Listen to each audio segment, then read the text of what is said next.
Welcome to Infernal Inkwell. I am your host for the night, Christoph. Tonight's tale is about a man who gets dark choice to make. Let's venture into the dark rooms where John is waiting for us. This is my role. I observe with complete abandon. I was watching from the inside and beyond. To be content in all situations is the goal. Being so hard on myself has been challenging, yet that is also the role. There are no justified resentments. Must I forgive so that I may be free? I am okay with the person I have become, good or bad, because ultimately, it is just a mask. I choose love yet embrace my dark side, not because I'm evil, but because the focus is achieved through duality. Through war and famine, are we able to grow? I must always remember that fear is the opposite of growth. I can see the beauty in darkness because it is all around me. So please, go easy on the devil, for he is a friend of mine, sometimes. Chapter 1. John's room. John sat in a room, alone and quiet, just staring at the wall. This room was not at all his friend. It wasn't his enemy either. It was just a room. He sat slumped in a metal chair in the center of the room. He had no clue what he was doing. He was lost in his mind, dreading the inevitable. A light fixture on the wall stuck out just far enough to include the electrical components in the bulb. The bulb was bare, nothing to block the light. Over the loudspeaker mounted in the corner came a voice. "Are you ready to begin?" "No. You have to let me out," cried John. "Remember, John, you signed up for this. I want to see my kids." "Your kids are dead, John." Looking back, he stood over 4 dead bodies at his house. He remembered it being all too easy, but he couldn't think why he would do it for his life. He thought of the blood and the look in the eyes of each victim as they passed into nothing. A calm came over John. He took a deep breath. "I'm ready." After about 45 seconds, the light in the room started to flicker. The light is not John's enemy. The light turned dark blue and seemed to move like a liquid. The blue turned to pink, then yellow, and finally turned into what appeared to be a natural red radiating from a fire. It was no longer coming from the bulb. It was just there. A humming resounded throughout the space. It pulsated and rattled the room. The hum is not John's enemy. Over the loudspeaker, the voice said, "It's working, John. Get ready." With a calm arrogance, John mumbled, "I'm ready." John was a new man. He wasn't thinking about his situation or his time spent in prison. He wasn't thinking of his dead wife and kids, not even for his safety. More humming came, and more time went by. Time is not his enemy. The room went black, all except what was starting to form. The light came from the center of the room and nowhere simultaneously. This was the way to the end of his agreement. It will only happen if John can step through. Where will he go? All too often, this is the question everyone is asking. All the planning in the world won't save you from the inevitable. "I suppose there is only one way to find out," mouthed John. Another voice came from somewhere other than the loudspeaker. The sound was not even in the room, yet everyone heard it. It was painful to listen, but futile to resist the voice that almost seemed to hypnotize each person attending. So they try again. "Don't be afraid, John." "How do you know my name?" asked John. Ignoring him, the voice stated, "Stand, John, and I shall invite you in." "Yes, you are more than welcome. I have been waiting for you." The voice began laughing hysterically. "That's a little joke. It's what all mysterious voices say, right?" John stood and started to walk forward when he realized he was still in the room and couldn't walk far. He always needs help understanding. "I don't understand. You just want me to walk in?" Yes, your body." "No," demanded the voice. After a minute, John was ready to give up.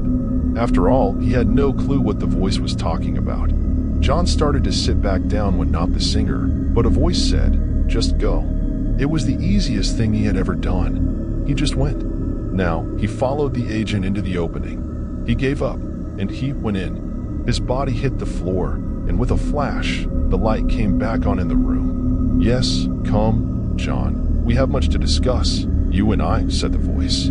The voice. That is his enemy. Chapter 2. John's gift. John felt light. No, that's not right. John did not weigh at all. He stepped towards the voice and felt the most vital sense of nostalgia. It was as if he had been there before, like he had always been there, in this room. When John stepped through, no light, tunnel, or magic transported him there. He was just there, in a room, a different room. This one needed to be corrected, however. It all felt wrong. John could smell death in the air and knew it was because of his familiarity.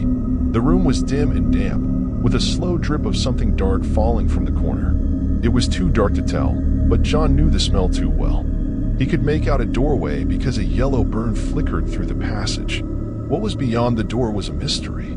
He thought about his situation and thought maybe he had made a mistake.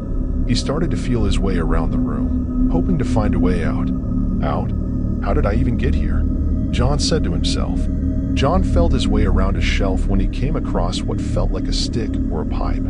He grabbed the bar to pull it off the shelf and, in the process, knocked all the shelf contents to the floor, causing a loud crash. With fright, John froze like the blood that ran so cold through him. Not so much at the noise he made, that didn't help, but he heard a scuffle coming from the other side of the passage. He heard a footstep, and then the dragging of another, and this continued until a shape formed in the doorway. He listened to a shrill moan that could bleed his ears if he had ears. Almost as if translated by John's new state of being, he heard in unison, "You must make yourself known, John. It is impolite to roam about in another man's home. It's you. You were the one who asked me here," John said. The figure stepped into the room, dragging their other foot behind them. John could make out a shadow of a man covered in leather. When he became clearer, John saw a man's head slumped with long, matted hair falling over his face. "Excellent, John. Who or what are you?" The being John could clearly make out was indeed a man. He dragged his foot as he stepped fully into the room. Backlit by the flicker outside, he stopped and looked up.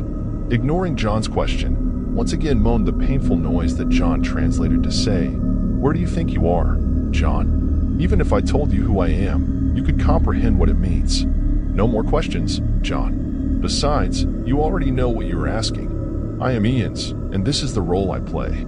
The question is why, John? Why are you here? Do you think I entertain just anybody? Don't be foolish." The man spoke as if John was supposed to understand what he was saying. "Why then?" asked John. "Well, John, I bring you here to give you a gift," the man said.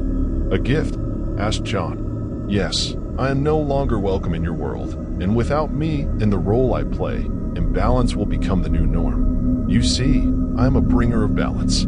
I will give you the gift of pain, the gift of death, and understanding. You will return this gift to your world and share it with your people. You will bring them death and pain. This is now your role, John." "I don't understand. I don't want to hurt people." The moan continued. "I will show you your true self, John, because I know you get confused and lost in what you think you are." The man started to walk toward John, and it made John pull away with fear. John turned to run to wherever he could. Realizing he was stuck and at the mercy of his host, he turned back toward the man with his stick held battle ready.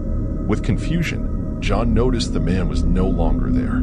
With no moan but speaking, John heard the form behind him say, "This is now the role you play, John." John's head was grabbed from the back by a hand that was too large to be human. He tried to fight when he felt something come into him. He imagined the man was pumping something into him, like a tube connected to a tank.